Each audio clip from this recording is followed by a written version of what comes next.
আমার রান্না তো প্রচুর দেখলেন, আজকে দেখবেন আম্মুর হাতে রাজহাঁসের মাংস রান্নাটা কিভাবে আমাদের যশোরে রান্না করে। আর সাথে থাকছে তো ফুড রিভিউয়ার তুবা, মানে আমাদের তুবা আজকে ফুড রিভিউ করবে। আর সে কিন্তু ফার্স্টে বসে গিয়েছে এটা কিন্তু খাওয়ার জন্য, আর এর আগে কিন্তু কেউই টেস্ট করেনি। যা হোক, ভিডিওটা সম্পূর্ণ দেখবেন আর আপনার মূল্যবান কমেন্ট আমাকে জানিয়ে দেবেন। সো ভিউয়ার্স, আসসালামু আলাইকুম, আশা করি সবাই ভালো আছেন। তো এখানে তো আমরা রাজহাঁসের মাংস নিয়েছি, আর এখানে মাংস ছিল প্রায় 1.5 কেজি মতো। তো এখানে তো চুলায় তেল দিয়ে দেওয়া হলো, সরিষার তেলে রান্না করা হবে আজকে। আর এখানে দিয়ে দেওয়া হয়েছে পেঁয়াজ, মরিচ, আদা,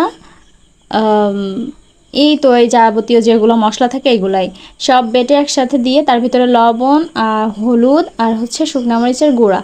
হ্যাঁ, এখানে শুকনো মরিচ আমি বাটা দেয়নি, দেওয়া হয়েছিল হচ্ছে শুকনো মরিচ গুঁড়া। তো সেটা দিয়ে জাস্ট 1 মিনিট মতো এভাবে নেড়ে চেড়ে নিয়ে এর ভিতরে মাংসটা দিয়ে দেওয়া হলো। আর রাজহাঁসের মাংসটা কিন্তু একটু ছোটো ছোটো করে নিয়েছি।